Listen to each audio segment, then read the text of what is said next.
Let's start with the second part of the story, Androclus and the Lion.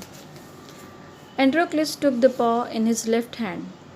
Androcles ने शेर का पंजा अपने बाएं हाथ में थामा.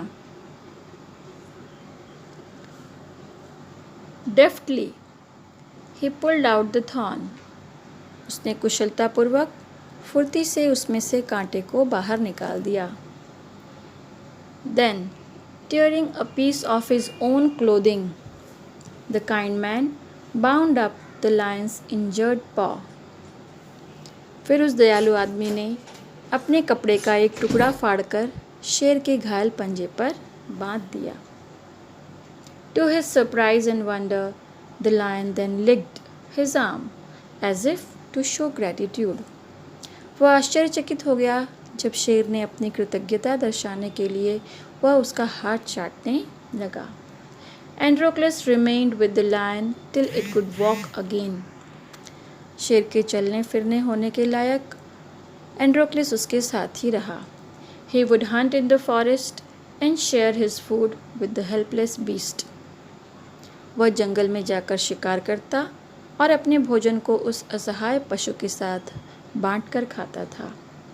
Every day he would clean and dress the lion's wound.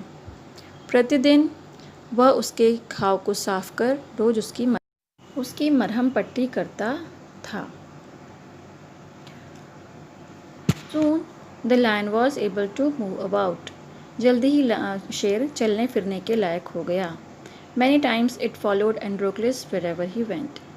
Androclus जहाँ भी जाता वह हमेशा उसके साथ साथ जाता था. In the meanwhile, Androclus' master had complained to the authorities that his slave Androclus had run away. इसी दौरान एंड्रोक्लिस के मालिक ने अपने संबंधित अधिकारियों से अपने गुलाम के भाग जाने की शिकायत कर दी. Soldiers were sent in all directions to capture Androclus. Androcles को पकड़ने के लिए सभी दिशाओं में सैनिक भेजे गए. They searched for him high and low but couldn't find him. उन्होंने उसे हर जगह ढूंढा पर उसका कुछ पता नहीं चला. At last they came to the forest where Androclus lived. अंत में वे उस जंगल में आ पहुँचे जहाँ एंड्रोक्लिस रहता था. It so happened that Androclus had gone out alone that day while the lion rested near the cave. एक बार एंड्रोक्लिस अकेले ही बाहर गया था. उस दिन शेर गुफा के पास आराम कर रहा था. Both of them fell into the hands of the soldiers. वे दोनों ही सैनिकों के हाथ लग गए. The soldiers took them back to the city. सैनिक उन्हें पुनः शहर की ओर ले गए. They put Androclus in chains in a prison. उन्होंने एंड्रोक्लिस को जंजीरों में कैद कर कैद खाने में डाल दिया. The lion was caged. शेर को भी पिंजरे में डाल दिया गया. In those days, people who were found to be guilty of a serious crime were fed to the wild beasts as punishment. उस समय गंभीर अपराधों में दोषी पाए जाने वाले लोगों को दंड के रूप में जंगली जानवरों के सामने छोड़ दिया जाता था. Running away from one's master was a very serious crime at that time. अपने मालिक के पास से भाग जाना एक गंभीर अपराध माना जाता था. Therefore, Androclus too was to be thrown to the wild beasts. इसलिए एंड्रोक्लिस को भी जंगली जानवरों के सामने फेंका जाना तय हो गया था. On the appointed day, the emperor arrived at the circus and took his place. नियत तिथि को राजा सर्कस के स्थान पर आए और उन्होंने अपना स्थान ग्रहण किया. The crowds cheered loudly. भीड़ ने बहुत ही जोर से हर्षोल्लास किया. The trumpeters blew the trumpets and Androclus was brought into the arena.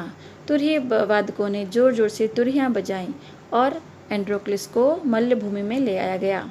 His chains were unbound. उसकी जंजीरों को खोल दिया गया. He felt weak and dismayed. कमज़ोर और निराश दिखाई दे रहा था. He was certain that this was the last day of his life. उसे निश्चित लग रहा था कि यह उसके जीवन का अंतिम दिवस है.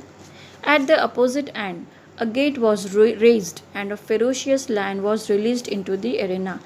सामने के छोर पर एक गेट को खोल दिया गया और एक बहुत ही खूंखार शेर मल्लभूमि की दिशा में छोड़ दिया गया।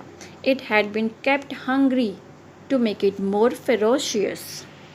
खूंखार बनाने के लिए कई दिनों से भूखा रखा गया था। Androclus was filled with fear, but he put up a brave front. Androclus भयभीत हो उठा, पर वह बहादुरी से डटा रहा। The lion saw Androclus and rushed towards him, bounding and roaring. शेर ने एंड्रोक्लस को देखा और तेजी से दौड़ते, झपटते और दहाड़ते हुए वह उसकी ओर दौड़ा। But suddenly it stopped in its tracks. परंतु जल्द ही, अचानक ही वह रुक गया। Then it moved slowly. और फिर वह धीरे धीरे आगे बढ़ने लगा। All its rage seemed to have melted. उसका सारा क्रोध समाप्त हो गया। Androclus saw this too. Androcles ने भी यह देखा। Each friend recognized the other. दोनों ही दोस्तों ने एक दूसरे को पहचान लिया।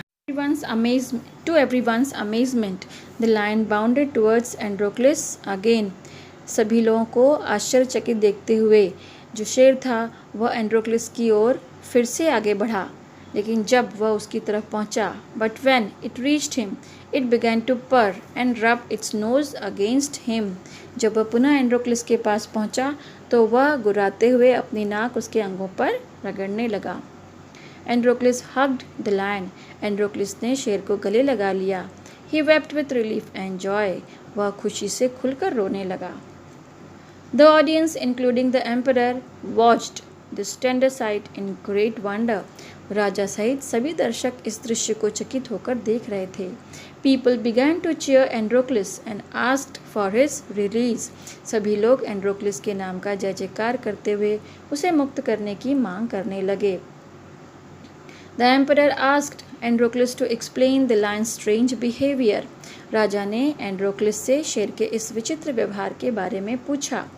When he heard the whole story, the emperor was also moved by the gratitude and friendship between man and beast. पूरी सच्चाई सुनने के बाद मनुष्य और पशु के बीच कृतज्ञता और मित्रता के इस अनोखे रिश्ते से राजा भी अभिभूत हो उठे। He ordered that Androclus should be set free. उन्होंने आदेश दिया कि एंड्रोक्लिस को मुक्त कर दिया जाए। He would no longer be a slave. अब वह पहले की तरह गुलाम नहीं रहा। When the emperor asked Androclus what other reward he would like, Androclus replied that he did not want anything for himself, but he wanted the lion to be set free too. जब राजा ने Androcles से पूछा कि उसे और क्या इनाम चाहिए, एंड्रोक्लिस ने उत्तर दिया कि वह उसे और अपने लिए कुछ नहीं चाहिए, परंतु उसके दोस्त इस शेर को भी मुक्त कर दिया जाए। Friends went back to the forest to live a free life. दोनों ही मित्र मुक्त जीवन जीने के लिए जंगल में चले गए।